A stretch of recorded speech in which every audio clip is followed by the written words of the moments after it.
রাত্রি ঠিক 9টা সাড়ে 9টা বা বড় জোর 10টার পর হলে না আমার ভয়টা একটু বাড়তে থাকে। মানে যদি বলে এখন 12টা 1টা তাহলে নিশ্চয়ই সঙ্গে লোক দরকার। হ্যাঁ, আর যদি 9টা 10টার মধ্যে হয় তাহলে মনে হবে না আমি একাই চলাফেরা করতে পারবো। একটু রাত বেশি হয়ে যায় তখন একটা চাপা টেনশন কাজ করতে থাকে, মনে হয় আমি যে রাস্তাটা দিয়ে যাবো সেটা সুরক্ষিত কিনা। কলকাতা আলো, ইতিহাস, সংস্কৃতি আর মানুষের শহর। দিনের ব্যস্ততা শেষে যখন শহর ধীরে ধীরে রাতের চাদরে ঢেকে যায়, তখনই এই শহর থেমে থাকে না। কেউ অফিস শেষ করে বাড়ি ফিরছেন, কেউ নাইট শিফট কাজ শেষ করে বাড়ি ফিরছেন, কেউ পড়াশোনা শেষে বাস ধরছেন, আবার কেউ হাসপাতাল থেকে ফিরছেন। এই শহরে রাত শুধু রাস্তায় নয়, হাজারো মানুষের জীবনেও একটি গুরুত্বপূর্ণ অংশ। কিন্তু একটি প্রশ্ন থেকেই যায়, রাত যত গভীর হয় একজন নারী কি ততটা স্বাধীনভাবে শহরের চলাফেরা করতে পারে? অনেক নারী বলেন তারা শুধু গন্তব্য পৌঁছানোর কথা ভাবেন না, বরং ভাবেন কোন রাস্তা দিয়ে গেলে আলো বেশি থাকবে, কোথায় মানুষজন থাকবে, কখন শেষ বাস পাওয়া যাবে, আর কার সঙ্গে ফোনে কথা বলবেন, কখন বাড়ি ফিরতে পারবেন জানেন না, নিরাপদে ফিরবেন তো? এই প্রশ্ন থেকেই যায়। এই সতর্কতা অনেকের কাছে প্রতিদিনের অভ্যাস হয়ে গেছে, কিন্তু প্রশ্ন হলো এটি কি স্বাভাবিক হওয়া উচিত? সঠিক পরিবহনটা আমি পাই না, অ্যাভেলেবিলিটি তখন কমে যায়, এই একটা বড় প্রবলেম হয়ে যায়। আরেকটা হয় যদিও বা সেটা পেয়ে যাই, রাস্তাঘাট এতটাই নির্ঝুম নিরালা হয়ে যায়, এটা আমার কাছে ভীষণ একটা প্রবলেমেটিক হয়ে যায়। আবার কিছু ক্ষেত্রে নেটওয়ার্ক প্রবলেম হয়ে যায়, আবার কখনো হয়তো চার্জ থাকে না ফোনে, বা কখনো হয়তো আমার সারাদিন ইন্টারনেট কাজ করে হয়তো ইন্টারনেটটা শেষ হয়ে গেছে, সেই দিনের জন্য আর হয়তো আমি নেট অন করতে পারছি না। কোনো সময় যখন বাচ্চাকে যখন পড়তে গেছে, তাকে আনতে যাই যখন রাত্রিবেলা কোচিং থেকে, ছোট যেহেতু ও, এবার ওকে আনার সময় যখন খুব রাত হয়ে গেল, যেদিন কোনো সময় যত বৃষ্টি পড়ছে, বাস টাস পাওয়া যাচ্ছে না, অটো পাওয়া যাচ্ছে না, তখন ট্রাফিক একটুখানি প্রবলেম হচ্ছে, তখন একটু মনে হয় সেফটির জন্য। কাজ থেকে ফেরার সময় যদি লেট হয়ে যায় সেটা আরেকটা দুশ্চিন্তার বিষয়, যে কিভাবে ফিরবো। তখন মনে হয় যে কাজটা যেন মেন উদ্দেশ্য নয়, মেন চিন্তাটা হচ্ছে বাড়ি ফেরাটা যেন একটা লক্ষ্য হয়ে দাঁড়ায় ওই সময়। এনসিআরবির তথ্য অনুসারে 2023 সালের জনসংখ্যায় 20 লক্ষেরও বেশি শহরগুলির মধ্যে কলকাতার প্রতি লক্ষে নথিভুক্ত গন্তব্য অপরাধের হার ছিল সর্বনিম্ন। একই বছরে কলকাতায় নারীর বিরুদ্ধে 1746টি মামলা নথিভুক্ত হয়েছে। এই দুই তথ্যের আমাদের একটি গুরুত্বপূর্ণ বিষয় মনে করিয়ে দেয়। অপরাধের হার কম হওয়া যেমন গুরুত্বপূর্ণ, তেমনি প্রতিটি নারীর যেন ভয় ছাড়াই নিজের শহরে চলাফেরা করতে পারেন সেটিও সমান গুরুত্বপূর্ণ। নিরাপত্তাহীনতার অনুভূতি সবসময় বড় কোনো ঘটনার কারণ তৈরি হয় না। কখনো একটি নির্জন রাস্তা, কখনো পর্যাপ্ত আলো না থাকা, কখনো অশালীন মন্তব্য, কখনো কারোর অযাচিত অনুসরণ, আবার কখনো শুধু একা থাকার অনুভূতি একজন মানুষকে অস্বস্তিতে ফেলে দিতে পারে।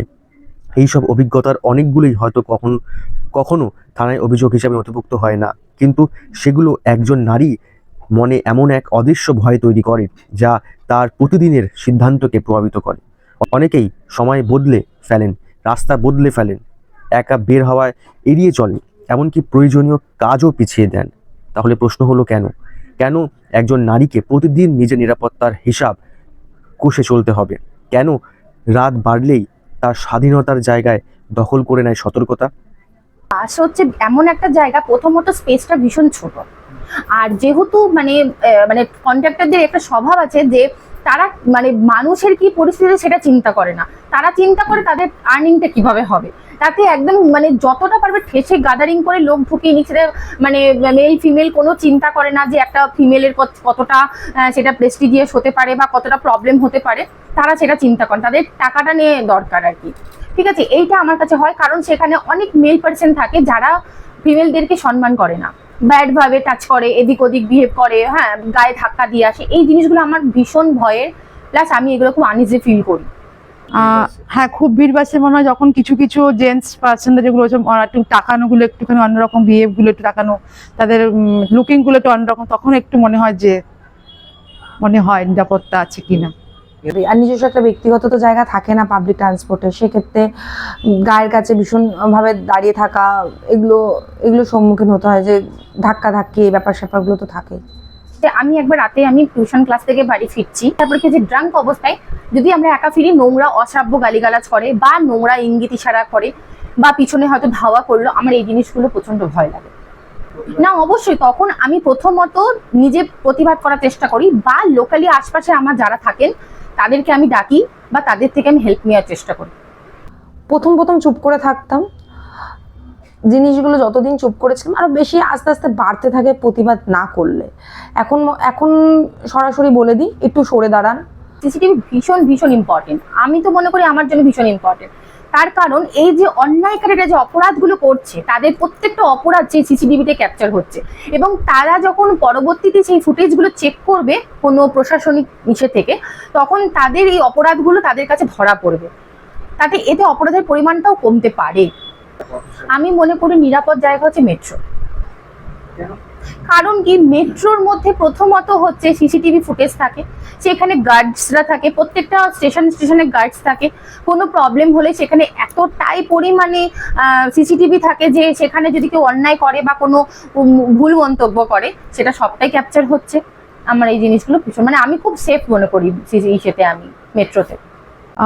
যেটা বললাম যে একটা অ্যাপ এবং চালু করা উচিত, যেটা সঙ্গে সঙ্গে কমিউনিকেট করা যাবে। আর হচ্ছে সরকারের তরফ দিয়ে পুলিশি টহলদারিটা বেশি বাড়ানো উচিত। যেসব হেল্পলাইনগুলো দরকার, সেই লাইনগুলো যেন অলওয়েজ 24 আওয়ার্স যেন আমরা যখনই কল করবো তখনই যেন আমরা পাই। যেমন 100, 112 এগুলো, আর আবার 1091, কোথায় যাচ্ছে না যাচ্ছে সেইটার লাইভ লোকেশনটা তার ফ্যামিলির কারোর কাছে পাঠিয়ে রাখাটা উচিত। দ্বিতীয়ত হচ্ছে ফোনটা সবসময় চার্জ ফুল রাখা দরকার। এবং ইন্টারনেটের ব্যাপারে আমি যখন মনে করি যে কিছু ক্ষেত্র বিশেষে হয়তো আমার সারাদিন নেট ব্যবহার করার কারণে নেটের শেষের দিকে আমাদের তো একটা ইসে দেয়, নোটিফিকেশন আসতে থাকে, তো সেই মুহূর্তে আমাদেরকে যেটা অল্প টাইমে যে ডেটাগুলো হয় সেটা সবসময় রিচার্জ করে রাখা উচিত। প্রথমে আমাদের তো যেখানে যেখানে লাইটের সমস্যা আছে, লাইটের ব্যবস্থাটা করতে হবে। ট্রান্সপোর্ট যেটা রাত হলে কমে আসে, সেই জায়গাটা একটু দৃষ্টি রাখা জরুরি, যে আরো ট্রান্সপোর্ট যাতে বাড়ানো যায় এরকম। সাধারণ মানুষের দিক থেকে মানে যাতে অনেকে আছে রাস্তাঘাটে বিপদে পড়লে কেউ অনেকে পাশে আগিয়ে আসতে চায় না, তাদের সচেতন হওয়া উচিত যে একটা মহিলা রাস্তা যখন যাকে ডাকবে যাতে তারা হেল্পফুল হয়। আসলে নারী নিরাপত্তা শুধু আইন শৃঙ্খলার বিষয় নয়, এটি একটি সামাজিক দায়িত্ব। একজন পথচারী যদি অন্যায় দেখেও মুখ ফিরিয়ে না নেয়, একজন বাস চালক বা কন্ডাক্টর যদি দায়িত্বশীল আচরণ করেন, গণপরিবহন যদি আরও নিরাপদ হয়, রাস্তার আলো, সিসিটিভি এবং জরুরি সহায়তা যদি সহজলভ্য হয়, আর সবচেয়ে বড় কথা যদি আমরা প্রত্যেকে একে অপরের প্রতি সম্মান দেখাতে শিখি, তবেই একটি শহর সত্যিকারের নিরাপদ হয়ে উঠতে পারে। ধন্যবাদ ভিডিওটি দেখার জন্য। যদি আপনাদের এই ভিডিওটি ভালো লেগে থাকে তাহলে অবশ্যই ভিডিওটিকে লাইক করবেন। আপনাদের কোনো বক্তব্য থাকলে কমেন্টে জানাবেন এবং আমাদের ইউটিউব চ্যানেলটিকে সাবস্ক্রাইব করবেন। ধন্যবাদ ভিডিওটিকে দেখার জন্য।